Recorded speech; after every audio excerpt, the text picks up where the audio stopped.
Hello friends, मैं हूं रवि। तो आज मैं आपको एक ऐसे व्यक्ति की कहानी बताने वाला हूं जिसने अपने विजन से आज पूरी दुनिया को हिला के रख दिया है। ये कहानी एक गरीब मजदूर के बेटे की, जिसको बचपन से जासूसों की कहानियों को पढ़ना इतना ज़्यादा पसंद था कि वो एक दिन रूस की खुफिया एजेंसी के ऑफिस पहुंच गया और बोलने लगा कि मुझे आप जैसा बनना है, बताओ मैं क्या करूं। तो वहाँ बैठे ऑफिसर्स बच्चे की तरफ देखकर बोलते हैं कि बहुत सारी पढ़ाई और डिग्रीज। वो लड़का मुस्कुराता है और वहाँ से निकल जाता है। ठीक 10 साल बाद वो लड़का रूस की खुफिया एजेंसी में एक अंडर कवर एजेंट की दास्तान में एक नया अध्याय जोड़ देता है और उस अध्याय का नाम है Putin, x KGB president of Russia. पहला ऐसा KGB एजेंट जो रूस का राष्ट्रपति बना। व्लादिमीर पुतिन एक दबंग राष्ट्र नेता के नाम से आज पूरी दुनिया भर में जाने जाते हैं।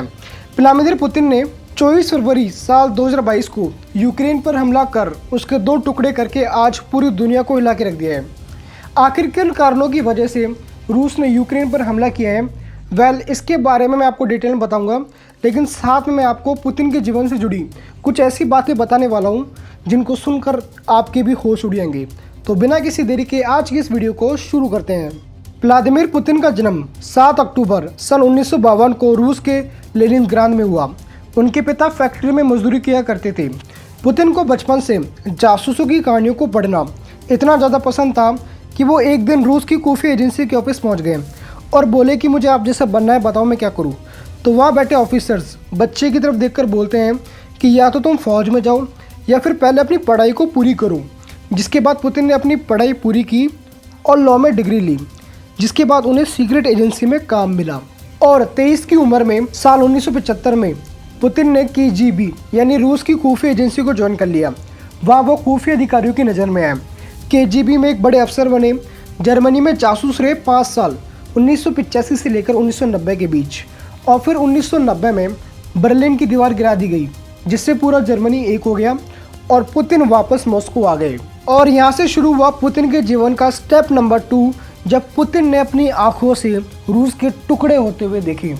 दिसंबर सन 1991 में सोवियत संघ बिखर गया, जिससे रूस के कई बड़े हिस्से टूटकर अलग हो गए और शुरू हुआ रूस का सबसे बुरा दौर, क्योंकि इसी समय रूस में गरीबी, भ्रष्टाचार और अपराध बहुत ज़्यादा बढ़ने लगे। पुतिन ने इसी दौर में KGB को छोड़ दिया और वे पॉलिटिकल ब्यूरो में आ गए। उन दिनों रूस के राष्ट्रपति थे बोरिस। पुतिन उनके दफ्तर में डेपो चीफ बन गए और यह उनका कॉन्टैक्ट हुआ रूस के रईसों से, जिनको ओलिगार्क बोला जाता है। रूस में ओलिगार्क का मतलब कुछ दर्जन लोग जिनके पास रूस का ज़्यादातर पैसा और हर पॉलिटिकल पार्टी में कॉन्टैक्ट हो। उनसे पुतिन को सपोर्ट मिलना शुरू हुआ, जिसके बदौलत पुतिन 1999 में रूस के प्रधानमंत्री बने और फिर राष्ट्रपति बने। और फिर बनना शुरू हुआ पुतिन का मिथ, क्योंकि राष्ट्रपति पुतिन ने रूस को पूरी दुनिया के सामने एक महाशक्ति के रूप में पेश किया, अमेरिका को सीधा चैलेंज किया, रूस की तरक्की करवाई और पूरी दुनिया के सामने बनाई अपनी एक लार्जेस्ट इमेज। 3 चीज़ें जो पुतिन को दुनिया का सबसे ताकतवर नेता बनाती है। Number 1, Moscow theatre. यहाँ से आयरन मैन पुतिन की इमेज बनना शुरू होती है। ये तब की बात है जब पुतिन नए राष्ट्रपति बने थे। 23 अक्टूबर साल 2002 को कुछ आतंकवादियों ने मॉस्को थिएटर में घुस गए। वहाँ उन्होंने 850 लोगों को बंधक बना लिया और मांग रखी कि अगर रूस ने चेचन्या से अपनी फौज को नहीं हटाया तो वो इन सभी लोगों को मार देंगे। लेकिन पुतिन नहीं माने और 3 दिन बाद 26 अक्टूबर साल 2002 को रूसी कमांडो ने बिल्डिंग के अंदर जहरीली गैस छोड़ दी और अंदर घुसे और सारे आतंकवादियों को मार गिराया और सारे बंधकों को रिहा भी करवा दिया। इस पूरे अभियान में 90 से अधिक लोग मारे गए और 50 से अधिक आतंकवादी मारे गए, लेकिन एक भी रूसी सैनिक को एक खरोच तक नहीं आई। ये पुतिन का संदेश था पूरी दुनिया के लिए कि रूस अब किसी भी कीमत पर झुकेगा नहीं, फिर चाहे उसके लिए अपने नागरिकों की जान ही क्यों न गंवानी पड़े।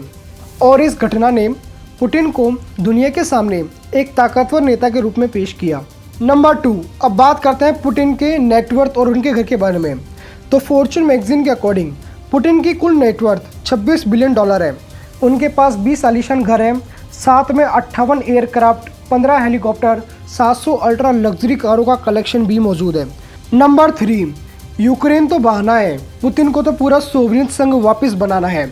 24 फरवरी साल 2022 को रूस की सेना ने यूक्रेन पर हमला कर उसके 2 टुकड़े करके आज पूरी दुनिया को हिला के रख दिया है। अमेरिका सहित कई देश रूस के यूक्रेन हमले को पुतिन का पर्सनल मिशन मान रहे हैं। उनका कहना है कि पुतिन 1991 में हुई कोल्ड वॉर के दौरान रूस की हार को वापस दोहराना चाहते हैं।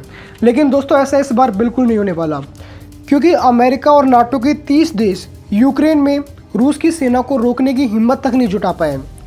यूक्रेन पर हमले से पहले अमेरिका गीदड़बत्ती करता रह गया कि वह यूक्रेन की हर संभव मदद करेगा, लेकिन दोस्तों ऐसा नहीं हुआ और यूक्रेन के राष्ट्रपति को धोखे में रख दिया, जिससे यूक्रेन के राष्ट्रपति आज पूरी दुनिया के सामने बोल रहे हैं कि अमेरिका सहित नाटो के 30 देशों ने मिलकर उन्हें धोखा दिया है। दोस्तों इस धोखे से अमेरिका पर भी सवाल उठने लगे हैं, क्योंकि ऐसा धोखा पहले अफगानिस्तान से किया और अब यूक्रेन में तो तब जब अमेरिका ने पूरी दुनिया के सामने यूक्रेन को मदद करने का वादा किया था कि अमेरिका समेत नाटो के 30 देश यूक्रेन की हर संभव मदद करेंगे। लेकिन दोस्तों ऐसा बिल्कुल नहीं हुआ और अब इस धोखे से यूरोप के कई देशों को ये डर सता रहा है कि पुतिन रूस की खोई हुई ज़मीन को वापस पाने की मुहिम पर निकल चुके हैं। यूरोप के कई देशों को ये डर सता रहा है कि अमेरिका और रूस के बीच सन 1991 में हुई कोल्ड वॉर के दौरान जब रूस के टुकड़े टुकड़े हो गए थे और जब ये टुकड़े यूरोप के अलग अलग देश बने थे, तब यूरोप के कई चालाक लीडर ने अमेरिका की शर्त पर रूस से अलग हुए देशों को नाटो में शामिल करवा दिया था, ताकि रूस भविष्य में कभी भी अपने हिस्से को वापस नहीं ले पाए।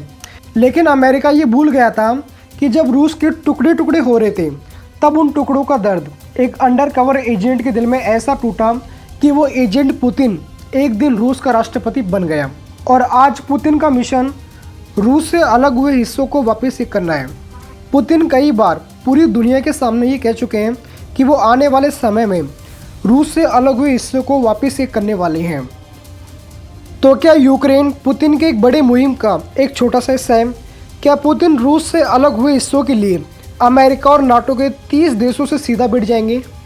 सबसे बड़ी बात, क्या दुनिया की 3 सुपर पावर शक्ति अमेरिका, रूस और चीन, इनमें से कौन सी शक्ति अलग थलग पड़ेगी?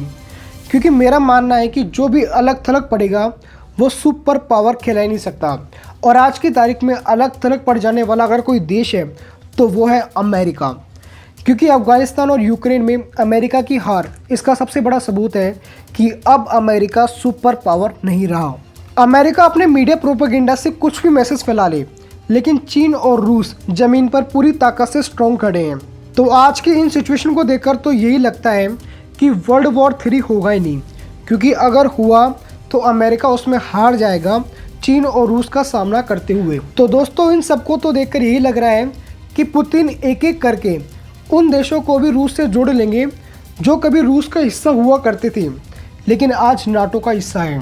और अगर इन सब के लिए अमेरिका और नाटो के 30 देश रूस के साथ युद्ध भी करेंगे तो उस वक्त बात कुछ और होगी, क्योंकि उस वक्त चीन रूस के साथ होगा, क्योंकि चीन का असली दुश्मन तो अमेरिका है। और अगर चीन युद्ध में सामने आया तो वर्ल्ड वॉर 3 शुरू हो जाएगी, जिसमें अमेरिका की बहुत बुरी तरीके से हार होगी। तो यहाँ पुतिन का मिशन तो कुछ इस प्रकार है कि यूक्रेन तो बहाना है, हमें तो पूरा सोवियत संघ वापस बनाना है। आपको क्या लगता है दोस्तों? इस बारे में आपकी जो भी राय हो हमें कमेंट में ज़रूर बताएं, और यही सवाल दूसरों से पूछने के लिए वीडियो को ज़्यादा से ज़्यादा लोगों तक शेयर करें। धन्यवाद।